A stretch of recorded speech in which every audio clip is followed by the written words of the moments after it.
आज से मैं आपके लिए नई सीरीज शुरू करने जा रहा हूं जिसमें मैं कॉम्पिटिटिव एग्ज़ाम में आने वाले कुछ चुनिंदा सवालों को कलेक्ट करूंगा और उनको हल करना सिखाऊंगा, वो भी आसान तरीके से। किस तरीके से आप उसे आसानी से हल कर पाएंगे, किस तरीके से उसे शॉर्ट ट्रिक की मदद से उसको हल कर पाएंगे, मैं आपको हल करके भी दिखाऊंगा और आपको भी उसकी प्रैक्टिस कराऊंगा। तो बने रहिए मेरे साथ। आइए सवाल में दिखाता हूँ कि आज कौन सा सवाल मैं लेता हूँ। स्क्रीन पर जो सवाल है वो एसएससी 1997 में आया हुआ है। कहता है कि ये जो पद लिखे हुए हैं इनको हल करके इनका मान बताना है। तो हम तो अक्सर देखते हैं कि इस तरह सवालों को देख के ही डर जाते हैं कि हाँ इसमें टाइम बहुत ज़्यादा लगेगा और पता नहीं सही आता है कि नहीं, तो डर के हम इस सवाल को छोड़ देते हैं। अक्सर हमारे साथ ऐसा होता है, मगर अगर हम कुछ ऐसे स्पेशल और कुछ ऐसी यूनिक ट्रिक हम ईजाद कर लें जिससे हम इस सवाल को कम से कम टाइम में और सही कर पाएँ, तो वो क्यों ना हम कर लें, क्योंकि मैक्सिमम जो स्टूडेंट होंगे वो इनको छोड़ के आगे निकल जाएंगे। तो एक सवाल तो उन्होंने अटेम्प्ट नहीं किया, तो हमें इस काबिल अपने आप को बनाना है कि हम उन सवालों को भी कर पाएँ जो कोई जल्दी अटेम्प्ट भी नहीं करना चाहता है या उसे छोड़ देता है। तो हमारी पकड़ वहाँ पर भी होनी चाहिए। तो आइए मैं आपको सिखाता हूँ कि इस सवाल को कम से कम टाइम में कैसे किया जा सकता है। आइए मैं इस सवाल को करता हूँ, आपको पहले करके दिखाता हूँ कि मुझे कितना टाइम लग रहा है इसको करने में। फिर मैं आपको बताऊँगा कि मैंने इसको किया कैसे, वो शॉर्ट ट्रिक आपको बताऊँगा, समझाऊँगा। फिर आपको बाकी सवाल भी उस तरीके से करते हुए मैं दिखाऊँगा। आइए बने रहिए मेरे साथ। तो मैं करता हूँ।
तो आइए अब मैं आपको समझाता हूँ कि मैंने यह सवाल इतने कम टाइम में कैसे कर लिया।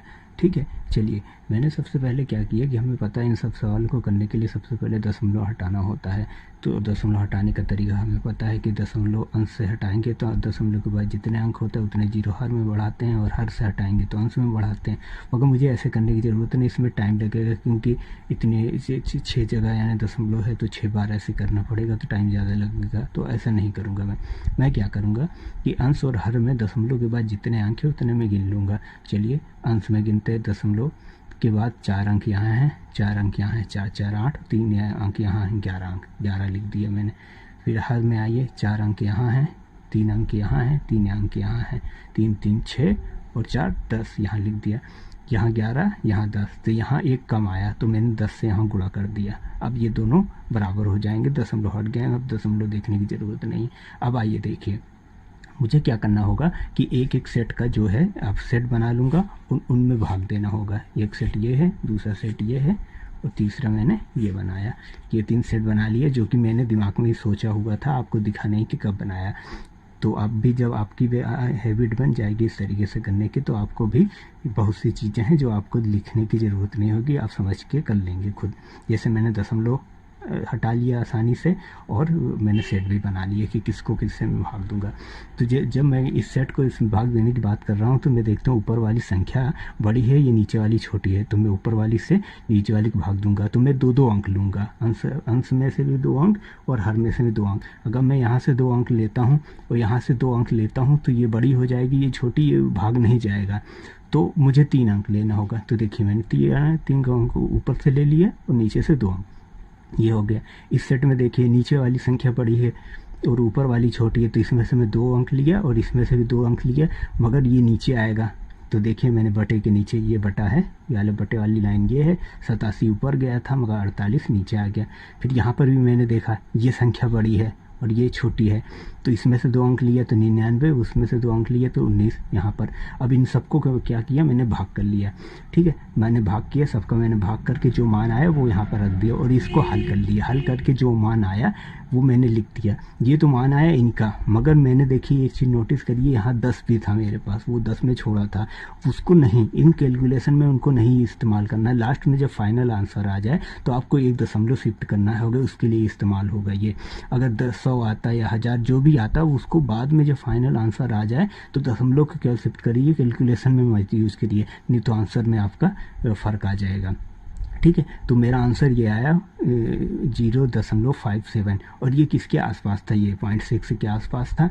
मैंने बताया कि इसमें आसपास की वैल्यू ही आएगी इस तरीके से आप जब हल करेंगे। तो 0.6 के आसपास है, जब मैं 10 से भाग दूंगा 0.6 को, ठीक है, तो 0.06 आ जाएगा, और ये ऑप्शन में देखिए आपको दे रहा है, तो यही आंसर होगा। तो इस तरीके से मैंने इसको कम से कम समय में हल कर पाया। आप भी कोई भी सवाल हल कर सकते हैं, बस इस बात का ध्यान रखना होगा इसमें कि इस तरीके से हल करने पे आपका जो आंसर आएगा, जो हल करने पर जो आंसर आ गया, जैसे मैंने इन सबको हल किया तो यहाँ तक मेरा आंसर आ गया, वो एक्चुअल आंसर के आसपास का आएगा।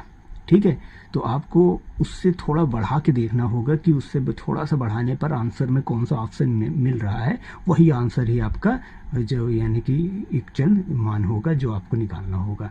तो आप आसानी से वो निकाल सकते हैं। ठीक है, चलिए आगे सवाल करते हैं।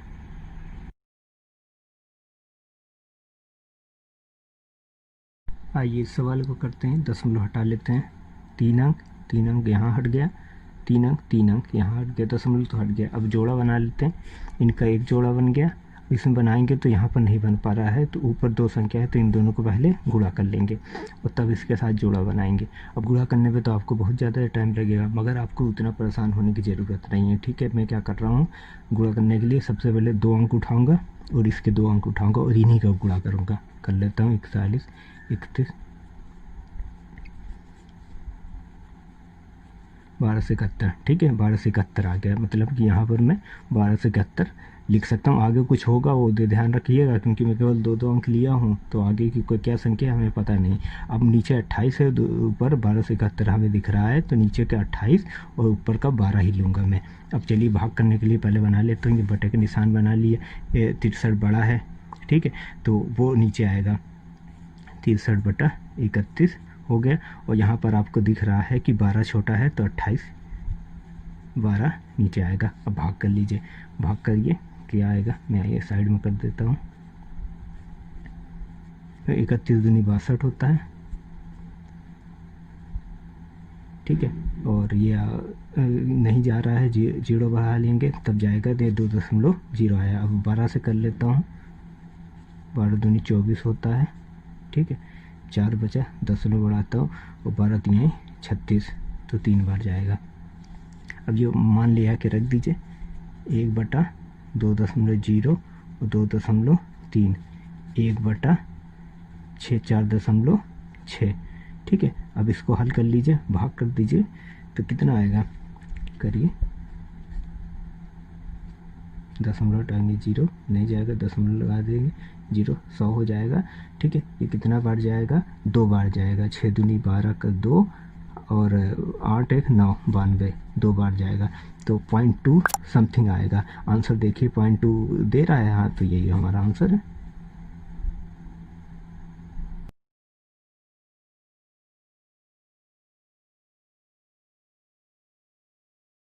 ये सवाल करता हूँ, इसमें मैं दशमलव हटाता हूँ, दशमलव के बाद यहाँ एक अंक है, 2 3 हो गए और टोटल 5, यहाँ 2 1 5, तो दशमलव हट गया। अब मुझे क्या करना होगा कि 36 को 12 से भाग करना है, ठीक है, और 48 को 9 से भाग करना है और 250 को 5 से भाग करना है।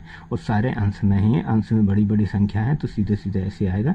भाग कर लीजिए, 12 36 होता है, इसको मैं करूँगा तो 45 और बचा 3 और 9 3 27 और इसको करूँगा तो 50 कर लूँ, कितना आ जाएगा, इस 3 गुणे 5.3 गुणे 50 कितना आया है, 150 गुणे 5.3 गुणा कर लीजिए तो 0 से दशमलव हट जाएगा। आया 15 3 45 का 5, 80 लाया 4 75 और 4 69, कितना आया 795। ये किसके आसपास है? हम अगर हम ऑप्शन देखें तो हमारा पहला ऑप्शन है 80 800 8000 और 80,000, तो ये सब ऑप्शन दिए हुए हैं। अगर मैं अब इसे ऑप्शन दूँ तो ये 795 किसके आसपास है, 800 के आसपास है, तो हमारा 800 आंसर हो जाएगा। इस सवाल को आप इस तरीके से भी कर सकें जैसे मैंने ये किया है, मगर मैं आपको अपना तरीका से जो मैंने बताया है इस तरीके से करके दिखाना चाहता था, इसीलिए मैंने ऐसे किया। जबकि ये तो आसान सवाल था, आप इसको आसानी से काट के सॉल्व कर सकते हैं जैसे स्क्रीन पे दिख रहा है। आइए अगला सवाल करते हैं।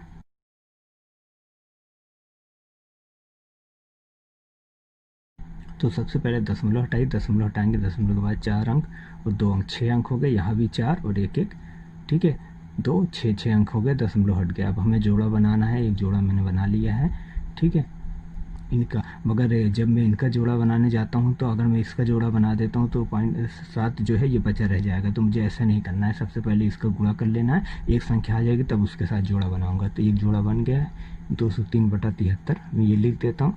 दूसरा 292 ऊपर है ही, नीचे इनको गुणा कर लीजिए, कितना आएगा 35, हासिल आया 3, 28 और 3 31, हासिल आया 3, 7 3 10, 1015 आ गया है, ठीक है। तो आप देख रहे हैं कि 1015 ज़्यादा है 292 से, तो 292 से भाग देना पड़ेगा। तो इसको तो मैं ऐसे लिखूंगा जैसे लिखा है, 203/73 ऊपर जाएगा। मगर अगर मैं यहाँ से 3 अंक ले लेता हूँ वहाँ से, क्योंकि 29 से 10 में भाग नहीं जाएगा, तो 101 में 29 से भाग दूंगा क्योंकि ये नीचे आएगा। अब इसको मैं कर लेता हूँ, ठीक है, 73 से भाग देता हूँ सबसे पहले,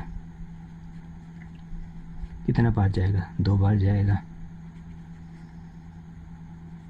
7 5 0 8 7 56 होता है, तो 8 बार तो नहीं जाएगा, 7 बार जाएगा, 2.7 आया। फिर 29 से भाग दे देता हूँ 101 को, ठीक है, कितने बार जाएगा, ये आपका जाएगा 3 बार, 27, हासिल आया 2 6 और 2 8, ठीक है, घटा लीजिए, कितना आया 4 आया और 1 दशमलव रहा 0। अब कितने बार जाएगा, 4 बार, 9 चौक 36, 6 और 4 8 और 4 12, ठीक है, 3.4। अब ये मान उठा के ले आइए, रख दीजिए, 2.7 और 3.4, इनको भाग कर दीजिए, इनको भाग कर दीजिए, जो आएगा वो आंसर होगा। करिए, कितने बार, दशमलव तो छोड़ दिया, 34 में 27 कर लीजिए।